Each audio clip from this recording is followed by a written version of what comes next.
Na semana passada, nós comentamos que um estádio de futebol, como um ginásio de basquete, uma quadra de vôlei, são fontes abundantes de emoção. Eu tive pensando essa semana que um dos jogos mais emocionantes de toda a história do futebol talvez tenha sido a decisão da Copa de 94, que o Brasil disputou com a Itália. A maior parte do time brasileiro era composta de cristãos bem comprometidos mesmo com Jesus, e por isso houve um destaque especial para aquele time, e essa característica desses cristãos presentes, cristãos comprometidos, foi muito destacada pela imprensa. E o Brasil chegou à final, foi disputar com a Itália, e na Itália também tinha um jogador, o Baggio, que também era muito comprometido com a sua religião, o budismo. E quando os dois times foram se confrontar na final, a imprensa internacional destacou bastante esse fato. Então, em algumas manchetes de jornais, a gente via esse título: Cristo versus Buda, quem vencerá? Né? E aí veio a final. Foi talvez um dos poucos jogos decisivos de Copa do Mundo que terminou 0-0. Primeiro tempo foi uma angústia terrível, terminou 0-0. A Itália atacando, o Brasil defendendo. Segundo tempo, o Brasil melhorou um pouco, começou a atacar, a Itália defendendo. Aí foi para a prorrogação, 2 tempos de 15 minutos. No primeiro tempo de 15 minutos, o Brasil deu uma bola na trave, a bola bateu e voltou, terminou 0-0. Foi para o segundo tempo, terminou 0-0. Começa a disputa de pênalti. Aí o Brasil bate o primeiro pênalti, perde. A Itália bate o segundo pênalti, também perde, 0-0. Aí o Brasil bate, faz 1-0, passa na frente. A Itália bate, faz 1-1, empata. Meu Deus do céu! A torcida aflita, angustiada. Cada vez que um jogador ia se dirigindo à marca do pênalti, a torcida daquele time vibrava, encorajava, gritava. E quando era o jogador adversário que ia em direção à bola, vaiava, enfim. Vocês sabem como as torcidas se comportam.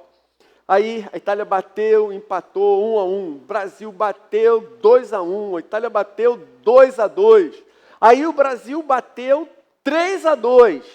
E aí a final foi justamente o momento crítico, ápice decisivo de tudo. De um lado está o goleiro Taffarel, cristão, extremamente comprometido. Todos sabiam da sua fé em Jesus. E quem vai bater o último pênalti? O Baggio, o budista. Ficou tudo nesse conflito, como se houvesse um conflito ali nesse sentido.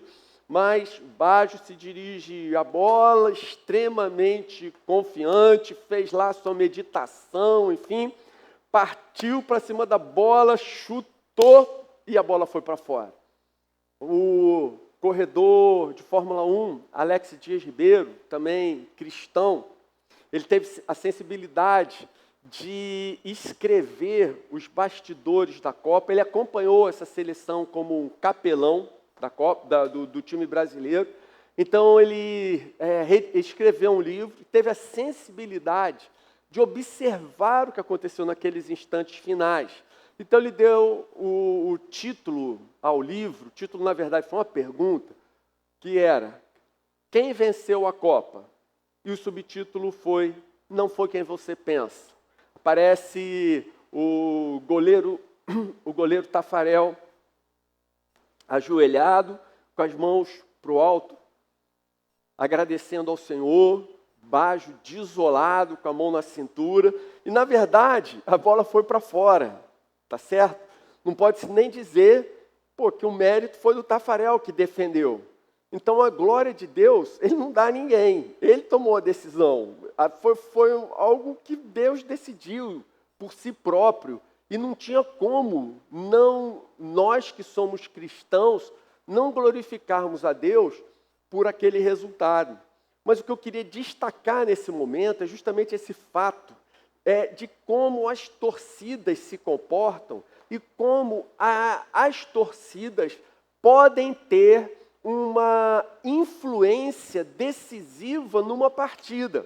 Por exemplo, se você já observou como é a decisão da Confederação Brasileira de Futebol para definir quem é o técnico da seleção para a próxima Copa do Mundo, a gente vê que acontecem vários testes, o técnico é convidado, ele convoca um time preliminar e começa a jogar, e logo de cara a torcida se manifesta.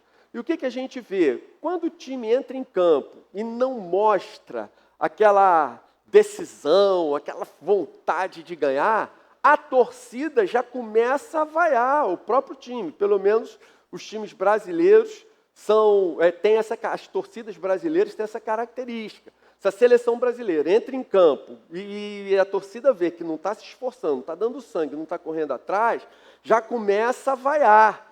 E quando a torcida começa a vaiar, parece que aí sim os jogadores, que são estrelas, que ganham montanhas de dinheiro, como falamos no domingo passado, se descontrolam e parecem completamente desbaratados, desorientados em campo. Parecem meninos ainda imaturos, correndo atrás da bola de uma maneira totalmente desordenada. A forma como a torcida se comporta faz diferença.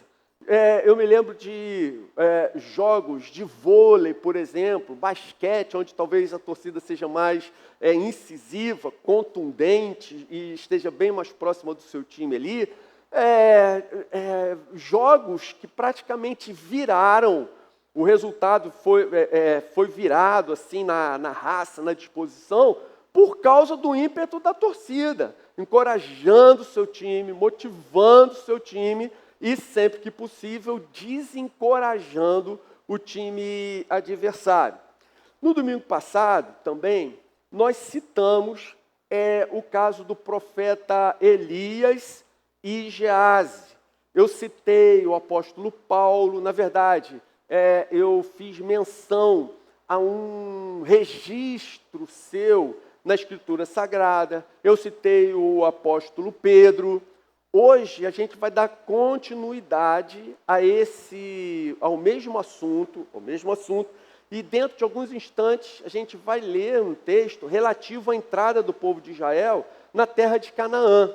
Mas apenas para a gente se situar, quando nós lermos o texto, queria dizer para vocês que provavelmente você sabe que quando o povo de Israel saiu do Egito, em apenas 2 anos ele chegou à terra de Canaã. Ele foi direto ali do Egito, em muito pouco tempo ele já teve a oportunidade de entrar. Mas quando ele se deparou com a entrada da terra, com a possibilidade de entrar de fato no lugar que Deus havia preparado para eles, Moisés envia 12 homens do povo de Israel para explorarem a terra, para observarem a terra e para voltarem, talvez, com alguma estratégia de vitória, de dominação ou algo assim. Quando esses 12 homens voltaram, todos os 12 foram unânimes em afirmar que, de fato, a terra era boa, muito melhor do que eles imaginaram, do que eles pensaram. Valia muito a pena, aquela terra era uma terra de sonhos. No entanto, desses 12 que reconheceram que a terra era muito boa, 2 destacaram o fato de que nela havia exércitos fortes, bem preparados. Parecia que aqueles homens, eles eram tão grandes que se assemelhavam a gigantes. E fizeram esse relatório ao povo. E acontece que esse relato negativo, eu falei 2 homens, na verdade foram 10. Desculpe, deixa eu refazer. Dos 12 homens que entraram, 10 destacaram o fato de que ali naquela terra havia um exército extremamente bem preparado, forte, pronto para a guerra. Parecia que esse exército era um exército formado de gigantes. E esses 10 homens, com esse relato, ressaltando esse detalhe ou esse aspecto, fez com que o povo desanimasse de tal maneira que o povo sequer quis tentar entrar. Nem tentar. Eles quiseram tentar. E assim, eles voltam para o deserto e por mais 38 anos eles caminham pelo deserto até que toda aquela região, até que toda aquela geração incrédula viesse a perecer, viesse a morrer. Agora vejam que ironia. O tempo passa, os 38 anos ficam para trás e Deus leva o povo de volta à mesma situação. E do texto que nós vamos ler, Israel está de volta, depois de 38 anos caminhando pelo deserto, está de volta às portas da terra prometida. E agora, eles enviam apenas 2 homens que entram para observar a terra. E aí se dá o diálogo que nós vamos ler agora. Se você puder abrir a sua Bíblia em Josué, capítulo 2, versículo 8. Josué 2, 8.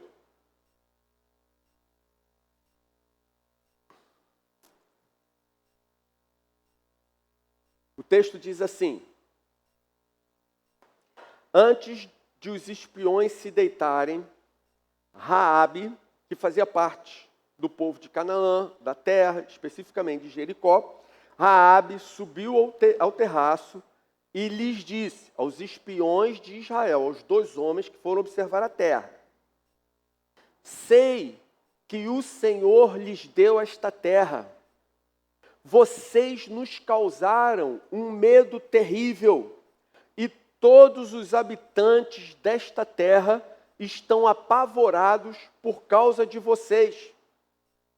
Pois temos ouvido como o Senhor secou as águas do Mar Vermelho perante vocês quando saíram do Egito, e o que vocês fizeram a leste do Jordão com Seom e Og, os 2 reis amorreus que vocês aniquilaram. Quando soubemos disso, um parêntese para uma explicação. Quando foi que eles souberam disso? A que fato ela está se referindo? Ao momento que o Mar Vermelho se abriu? Quando isso aconteceu? Há 40 anos atrás. Então ela vai se referir a como o povo de Canaã se sente há 40 anos, desde que eles ouviram que o Mar Vermelho havia sido aberto pelo Senhor. Então vamos voltar ao versículo 11. Quando soubemos disso, 38, 40 anos atrás, da primeira vez que vocês estiveram aqui, o povo desanimou-se completamente, o povo de Canaã, e por causa de vocês, todos perderam a coragem, pois o Senhor, o seu Deus, é Deus em cima dos céus e embaixo da terra. Gente, vocês viram o que acontece? Falando de uma outra maneira, no coração daquele povo, no coração daquela gente de Canaã, eles pensam, há 40 anos nós estamos vivendo em pânico, estamos vivendo há 40 anos com medo de vocês, nós não conseguimos dormir porque ouvimos os grandes feitos que o Senhor tem realizado a favor de vocês. Nós estamos aterrorizados porque nós sabemos que o Senhor, o Deus de Israel, é Deus verdadeiro e Ele luta a favor de vocês. Então olha a real situação de 38 anos atrás, quando aqueles 12 homens entraram na terra, observaram, voltaram para fazer o seu relatório, no momento em que 10 olham e falam, lá dentro tem gigantes, lá tem um povo guerreiro, preparado, o exército deles é forte. Qual era a realidade no coração daquela gente?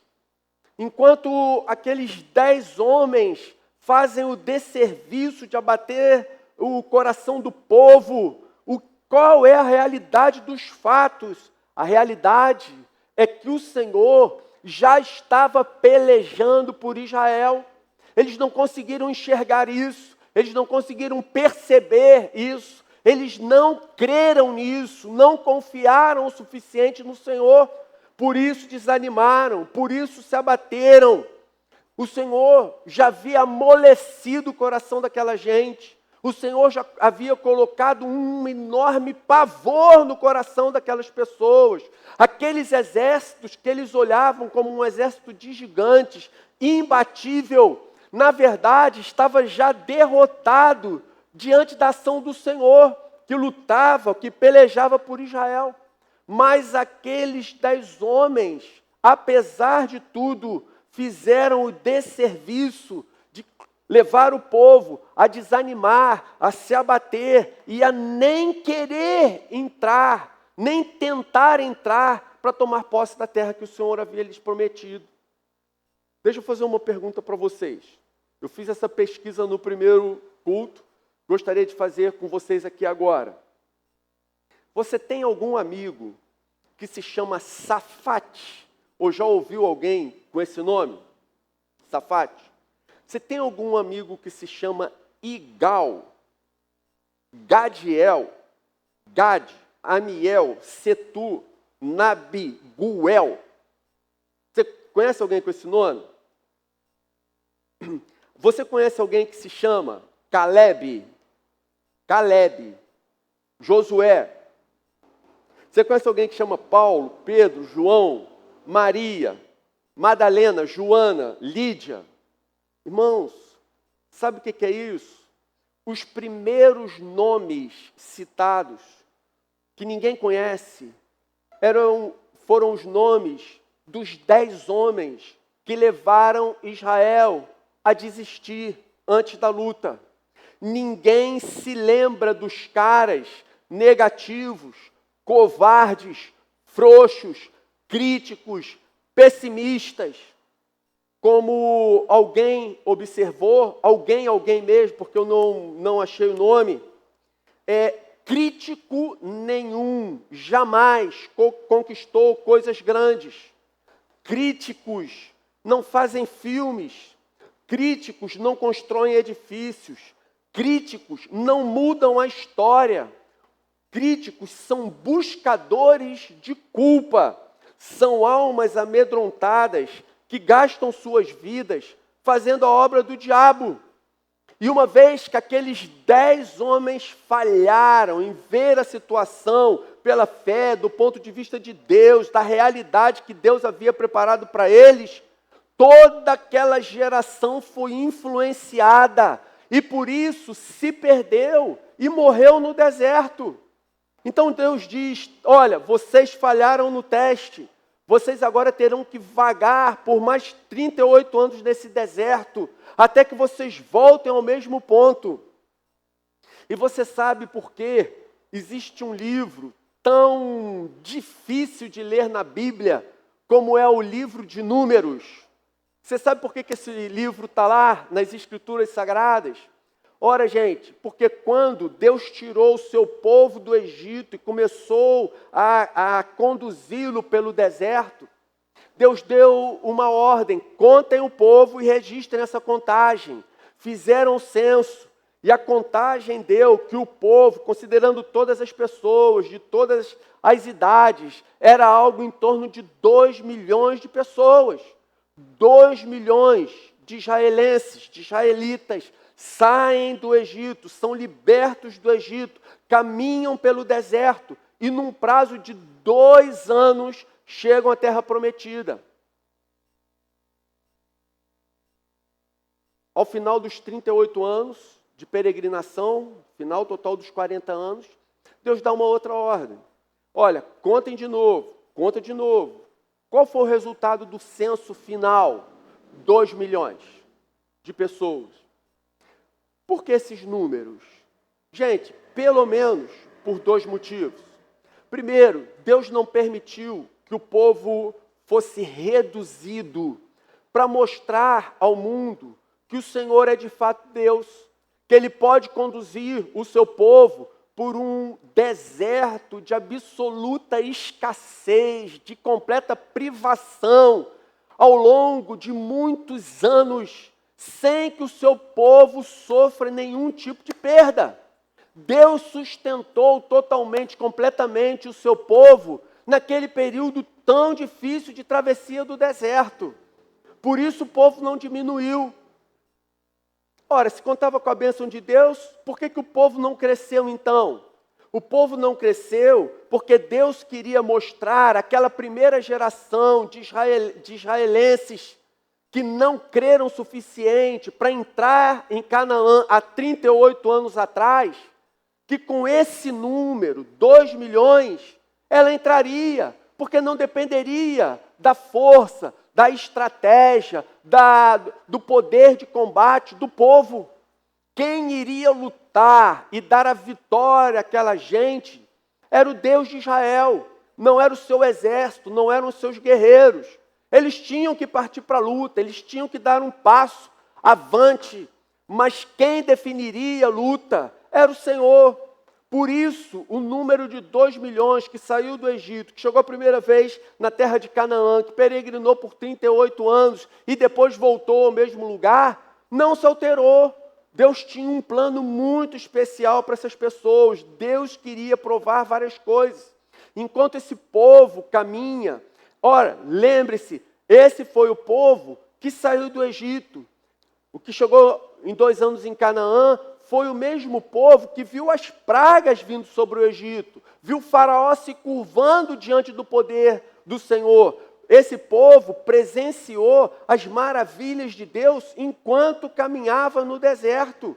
Esse povo viu o Monte Sinai flamejando e Deus falando com seu povo. Esse povo ouviu a voz de Deus no topo do monte, conversando com Moisés. Esse povo, gente, foi um povo que sonhou com Canaã, que desejou aquela terra, que ansiou entrar naquele lugar. Esse povo caminhou por 2 anos no deserto, mas caminhou com seu coração animado, motivado, seguro, confiante de que Deus lhes entregaria de fato aquela terra. Todo o tempo, desde que eles saíram do Egito, enquanto eles caminhavam em direção a Canaã, no seu coração, eles tinham essa convicção: o Senhor está do nosso lado, Ele nos dará a terra como prometeu. E diante de tudo que eles tinham visto, não havia nenhum motivo, a mínima razão, para eles desconfiarem da fidelidade do seu Deus, do nosso Deus. E agora eles estão ali em Cádiz. Era só entrar, era só pegar o que Deus já tinha preparado para eles. Era entrar e tomar posse da terra da promessa. Mas observem isso, depois de tudo o que aquela gente tinha visto, bastou a opinião de 10 pessoas, 10 homens, 10 homens desanimaram, desencorajaram, amedrontaram 2 milhões de pessoas que acabaram morrendo no deserto. Sonhos foram desfeitos, suas vidas acabaram, os projetos foram arruinados, acabou a esperança, voltaram para o deserto. Apenas 10 pessoas levaram 2 milhões de pessoas a desacreditar e a desistir antes mesmo de lutar. No entanto, Josué, Calebe e suas famílias entraram na terra, tomaram posse e usufruíram de Canaã. Aqueles que disseram: vamos entrar, o Senhor vai nos dar essa terra, Ele lutará por nós. Esses a tomaram e esses continuam sendo lembrados e continuam influenciando as nossas vidas até os dias de hoje. Gente, dito isso, vamos às aplicações. De que maneira a gente aplica isso hoje, no nosso coração e na nossa vida? Vamos lá. Primeira aplicação. Tome cuidado com influências negativas. Tome cuidado com influências negativas. Eu quero ser cuidadoso para explicar esse ponto. Eu não estou falando que nós devemos nos privar de ter amizade com pessoas que ainda não conhecem a Jesus. Não é disso que eu estou falando. Não estou falando de pessoas que podem ter uma vida moral totalmente irregrada, imoral, mas que ainda não conhecem a Jesus, ou que estão na luta para se acertarem com Jesus. Não é disso que eu estou falando. O que eu estou falando é de gente que, dizendo ser cristã, tem a especialidade de levar as pessoas a se abaterem, a desanimarem, a esfriarem na fé, a endurecerem o coração. Talvez seja pastor. O fato de ser pastor ou ter um título eclesiástico não significa muita coisa. Eu diria, não significa absolutamente nada. O fato de ser popular, conhecido, já falamos sobre isso aqui algumas vezes, não quer dizer coisa nenhuma. O que você deve observar é de que maneira essa influência, de que maneira esse relacionamento me leva ou molda o meu relacionamento com Jesus. Veja o que o apóstolo Paulo diz em 1 Coríntios, capítulo 15, versículo 33.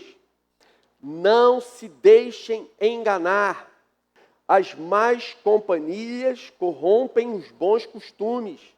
Não se deixem enganar. As más companhias corrompem. Elas corrompem. O que a Bíblia traz é um alerta. Cuidado com quem você anda. Cuidado com quem você ouve. Guarde essa coisa no seu coração. Guarde essa afirmação no seu coração. Se seus amigos lhe afastam de Jesus, se seus amigos fazem com que seu amor por Jesus arrefeça, diminua, se esfrie, eles não são seus amigos. Eles não são seus amigos. Como agir? Saia de perto. Se você está influenciando positivamente outras pessoas, vá em frente. Insista. É para isso que nós estamos nessa vida, nesse mundo. Não desista, não se abata. Mas, se as palavras, o comportamento, as atitudes de algumas pessoas levam você ao desânimo, ao abatimento, à incredulidade, sobretudo à frieza na fé, saia de perto enquanto é tempo. Sai de perto. E apenas ore. E aguarde a solução de Deus. Segunda aplicação. Dimensione seus problemas corretamente. Dimensione seus problemas corretamente. O que eu quero dizer com isso aqui? Normalmente, nós superdimensionamos os nossos problemas. Por uma razão muito simples e única. Porque eles são nossos. Eu tendo a superdimensionar os meus problemas. Porque se os problemas forem de outra pessoa, eu tendo, talvez, a dimensioná-los de uma maneira mais correta. Mas quando eu enfrento um problema, uma crise, uma situação extremamente difícil, dolorosa na minha vida, nós temos essa tendência de superdimensionar o problema. Pior do que isso, ao passo que nós superdimensionamos o problema, nós minimizamos a ação de Deus nas nossas vidas. Nós achamos que o problema é muito grande e que a ação de Deus na nossa vida é pouca, é pequena, não é o suficiente, não é o bastante. Mas ver a vida pelo prisma da fé, ver a vida como Deus a vê, nos ajuda a dimensionarmos corretamente as circunstâncias. Vejam esse exemplo. Números, ainda falando da tomada da terra, Números, capítulo 13, verso 33, diz assim: vimos também aqueles homens lá, os 10 primeiros, vimos também os gigantes, os descendentes de Enaque, diante de quem parecíamos gafanhotos a nós e a eles. Aos olhos dos descendentes de Enaque, como que Israel se via, qual conceito Israel tinha de si próprio. Olha, parecíamos gafanhotos a nós e a eles. O exército inimigo, segundo os 10 homens de Israel, o exército inimigo olhava para eles e considerava que eles eram tão fracos que poderiam pisar como um gafanhoto e exterminá-los. Eles tiveram essa impressão. Mas, gente, qual foi a realidade que nós vimos no texto base, que nós lemos e que nós estamos meditando a respeito dele? Qual era a realidade? A realidade é que os descendentes de Enaque, ao invés de ver o povo de Israel como um povo de gafanhotos, desprezíveis e fracos, já estava vivendo em absoluto pânico, terror, totalmente atemorizado, devido à sua chegada, porque eles sabiam que o Senhor lutava ao lado de Israel. Percebe? A maneira como aqueles 10 homens dimensionaram o problema do exército inimigo estava totalmente em descompasso com a realidade. O que acontece com o povo de Israel? O povo de Israel, de fato, teve uma história de escravidão. Ao longo de 400 anos, Israel foi escravo no Egito.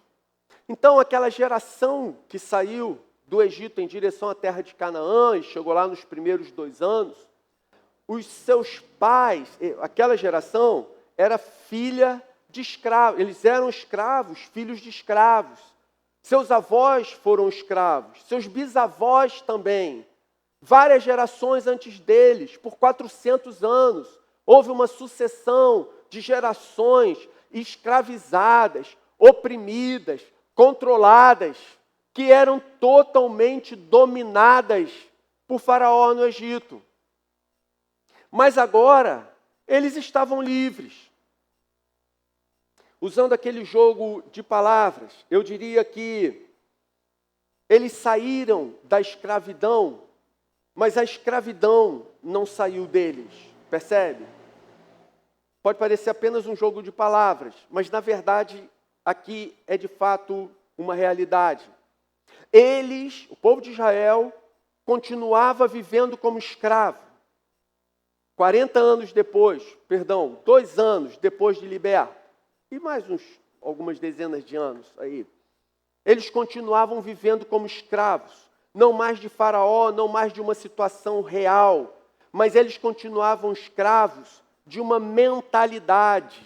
A sua mentalidade, a sua maneira de enxergar a vida, era a maneira de ver a vida de escravos. Era assim que escravos viam a vida, e agora, apesar de livres, eles continuavam vendo dessa forma. Eles eram escravos de um conceito que formaram a respeito de si próprios, que não tinha nada a ver com Deus e nem com os fatos. Eu compartilhei no primeiro culto, o Duque vai fazer 2 anos que ele partiu dessa terra. O Duque era o meu cachorro, meu Akita, que me ensinou bastante teologia.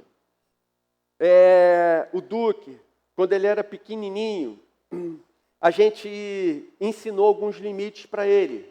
Então a gente colocou um cabo de vassoura num determinado lugar, numa porta, e falou para ele, desde pequeno, Duque, não pode passar. E ele obedecia, cresceu obedecendo. Depois que ele cresceu, virou um cachorrão. Mesmo que a gente chamasse ele, Duque, entra aqui, ele não entrava. Duque, pode vir. Se o cabo de vassoura tivesse atravessado, ele não passaria. Na sua mente, ele cresceu entendendo que o cabo de vassoura era um limite, um obstáculo intransponível.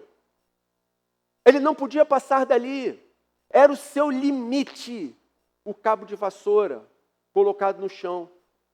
Eu me lembro, eu conto no meu livro a minha história do circo que eu fui assistir, e eu sei que hoje, até hoje em dia, se ainda existe elefante em circo, eles ficam presos num toquinho de madeira desse tamanho, com uma cordinha, que parece até uma linha, presa na pata do bicho. E ele fica com aquele toquinho amarrado no pé, aquela pata gigantesca, e ele fica parado ali. Quando o treinador dele bota amarra aquela corda na pata, o elefante não sai mais dali. Ele fica até balançando, mas ele não sai dali. Por que ele ficou preso naquele toquinho? Porque quando ele era um elefantinho, colocaram ele no toquinho. Ele tentou puxar a perna 1, 2, 3 vezes, não conseguiu. Aí ele desistiu. Aí ele cresceu, virou um elefantão. Se amarrar ele, talvez, no mastro principal do circo, ele poderia arrancar o mastro com tudo e sair carregando o circo pelo meio da cidade. Mas como ele cresceu com aquela corda no pé, amarrado naquele toquinho, ele traz lembranças do passado, de que ele tinha limitações, de que ele não era capaz, ele não podia sair dali, ele estava preso, ele estava amarrado, ele não podia se mover, aquilo era a limitação dele, dali ele não podia passar. Hoje é um elefantão, mas continua assim, desistiu de lutar, desistiu de querer mudar, de experimentar coisas novas, arriscar, ser ousado. Eu fico pensando que talvez alguns de nós tenhamos ouvido, quando ainda criança, alguma declaração do pai, a mãe, no momento de falta de sabedoria, momento de mau humor, descontrole. Talvez tenham falado algumas coisas, mas porque nós os amamos, nós guardamos isso no coração. Ou talvez um professor, ou alguém que a gente considerava, tinha respeito, admiração. E a pessoa colocou um rótulo, um apelido, menosprezou a gente. E a gente carrega isso até os dias de hoje, como se fosse um punhal cravado no coração. Talvez essas pessoas já tenham até passado, não estão mais aqui, faleceram, já estão em outro canto. Mas as palavras continuam, impedem a gente de fazer uma série de coisas, de viver de uma maneira extremamente mais livre, mais alegre, mais feliz, mais plena. Simplesmente nos acomodamos com essas limitações do passado. Mas aí nós crescemos, conhecemos Jesus, aprendemos que nós conheceríamos a verdade, todo aquele que conhece a verdade é verdadeiramente livre. Somos novas criaturas, vivemos em Jesus, nossos horizontes enlargueceram imensamente. Mas o punhal está lá no coração.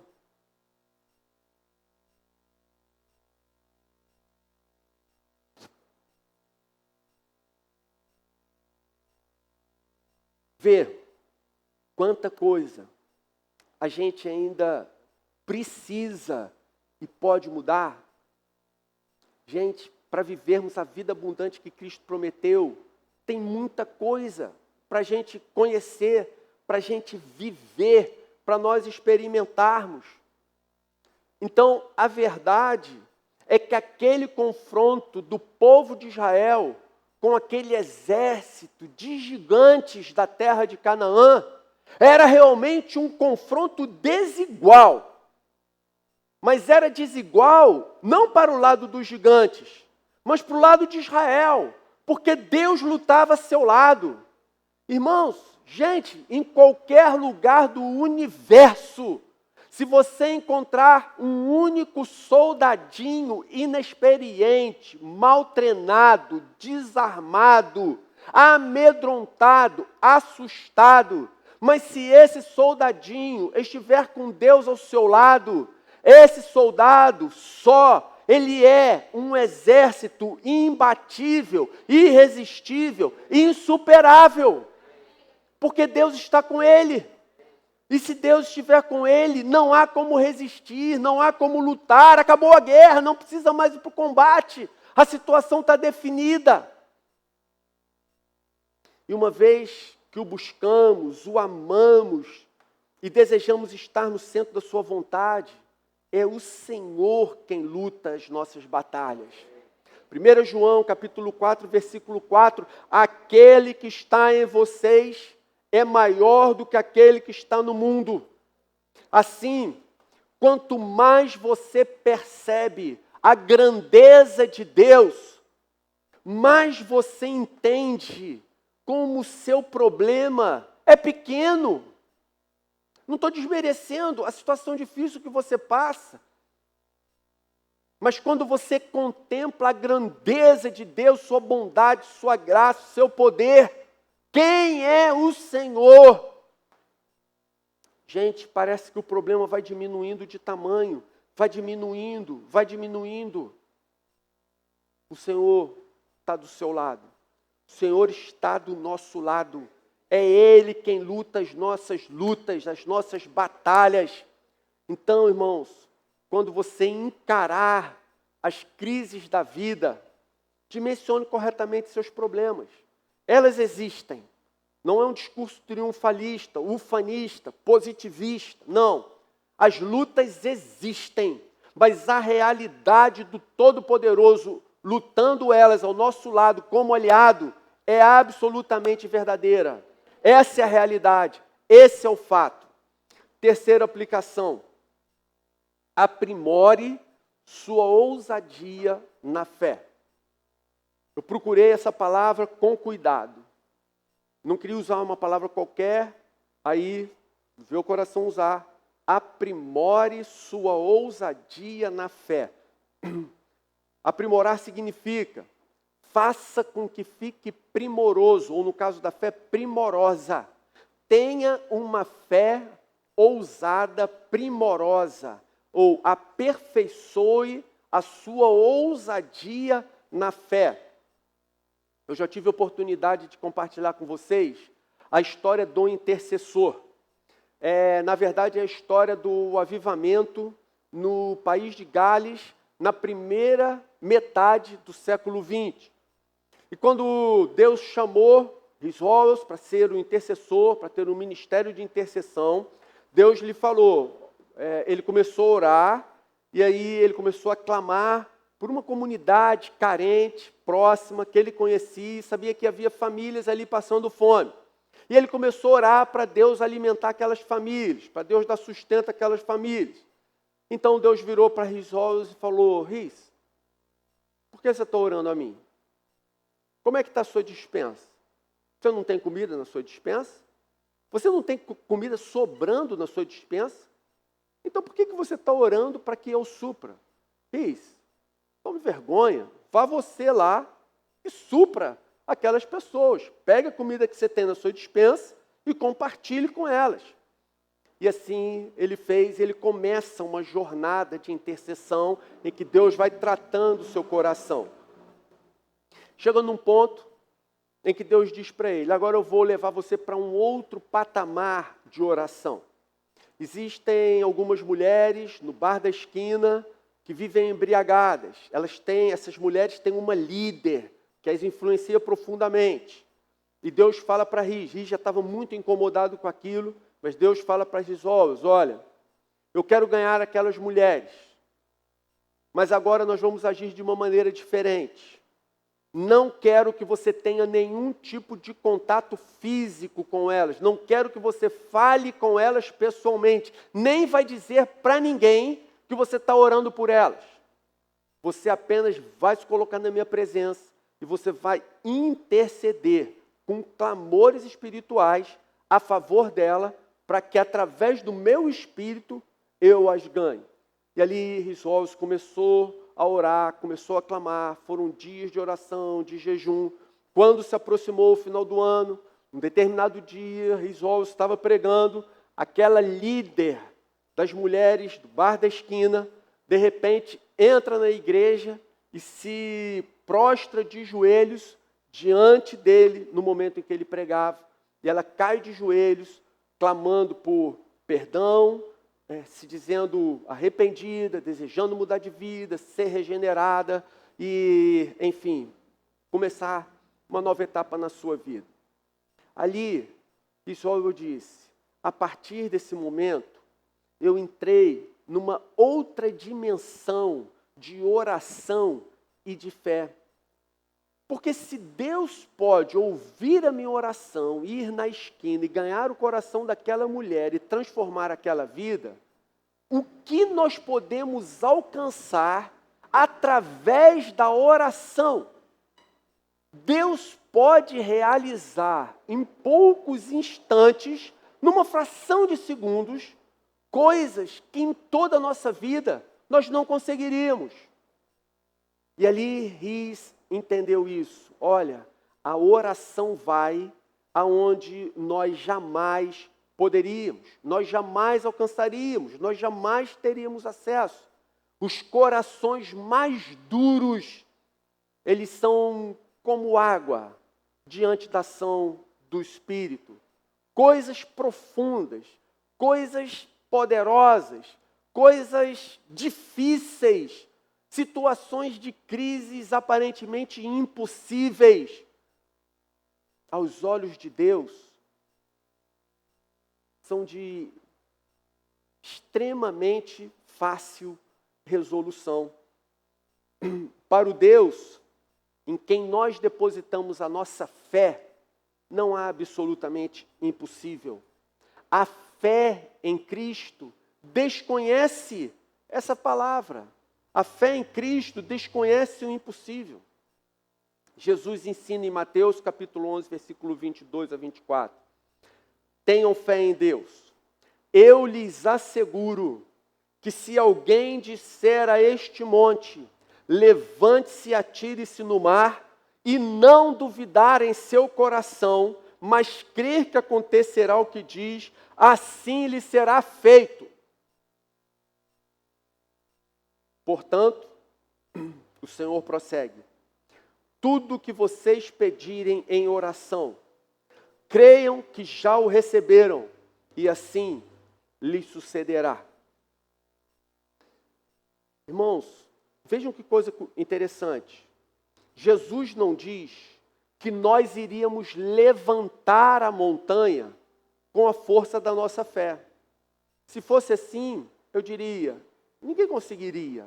Não, a montanha não será levantada pela força da nossa fé. A verdade é que quem vai mover a montanha é o Senhor. Quem tem o poder de tirar a montanha do lugar e arrojá-la aonde lhe parecer melhor, é o Senhor. Essa é a parte de Deus. A nossa parte é apenas orar, crendo, nem que seja com o mínimo de fé, que Deus pode fazê-lo. Você consegue agora rever o seu problema sob esse ponto de vista? Que Deus pode ouvir a sua oração e sem que você atue de forma alguma, Ele pode resolver questões gravíssimas, seríssimas, humanamente impossíveis. Mas, irmãos, o que nós fazemos semana após semana aqui na Oceânica, e eu diria dia após dia na Igreja Oceânica, é vivermos dentro do que ensina Hebreus capítulo 13, versículo 8. Jesus Cristo é o mesmo ontem, hoje e será para todo sempre. É por isso que nós estamos aqui. O Jesus a quem nós servimos hoje É o mesmo Jesus que nós lemos nas Escrituras, que pegou o pão e multiplicou, que pegou o peixe e alimentou multidões. É o mesmo Jesus que pegou água, transformou em vinho, e um vinho muito melhor do que o que havia sido servido inicialmente na festa. O Jesus a quem nós adoramos, que nós cultuamos, que nós buscamos, é o Jesus que tem poder de acalmar a todas as tempestades. O Jesus que nós adoramos, que nós falamos, que nós ensinamos, que nós aprendemos e praticamos, é o Jesus que ressuscitou seu amigo Lázaro dentre os mortos. Esse Jesus é o nosso amado e Ele pode realizar milagres hoje, como Ele fez no passado. A fé, ela abre as portas para que o milagre aconteça. Não duvide, mas creia. E eu quero concluir, gente querida, dizendo que, sinceramente, não acredito que será necessário nós andarmos 40 anos num terrível deserto para aprendermos a enxergar a vida do ponto de vista de Deus. Qual é a montanha que hoje atrapalha a sua vida? Qual é a montanha que hoje você olha e fala, uau, que coisa enorme que está no meu caminho, como que eu vou passar por isso?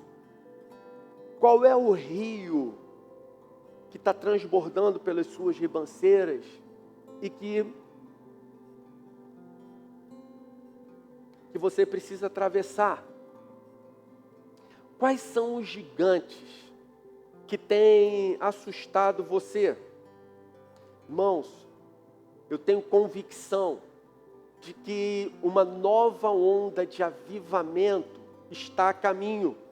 Nós já sentimos que o mar já começou a balançar, ele já está se mexendo, a onda está vindo, ela está chegando. E nós queremos estar preparados para quando ela chegar. Eu ouso dizer a vocês que talvez nós estejamos vivendo os dias mais importantes das nossas vidas. Deus quer que a gente tome posse da sua promessa, da nossa terra prometida. Deus quer que a gente entre na terra que Ele nos dá. E Deus quer que a gente entre agora. Vamos orar? Senhor, ajuda a gente na nossa pequena fé, Senhor. Ajuda a gente. Muitas vezes temos olhado para os problemas, para as crises da vida, e elas nos parecem insolúveis, difíceis demais, montanhas enormes, gigantes, muito grandes, os rios estão fortes, mas Senhor, se o Senhor estiver ao nosso lado, nós vamos passar por tudo isso e viveremos a vida abundante que o Senhor tem reservado para nós. Na verdade, Senhor, queremos estar prontos para quando o avivamento chegar em sua plenitude, nós sermos transformados em instrumentos de grande glória ao Teu santo nome. Prepara o nosso coração, Senhor. Muda a nossa perspectiva de vida. Queremos enxergar a vida como o Senhor a vê. E ajuda a gente a aprimorarmos a nossa ousadia na fé. Alarga a nossa visão a respeito do Senhor, para que o problema possa ser eliminado, para que a intranquilidade do nosso coração possa ser completamente removida. Que a Tua paz nos abençoe e nos enche os nossos lares. É o que nós te pedimos e agradecemos em nome de Jesus. Amém.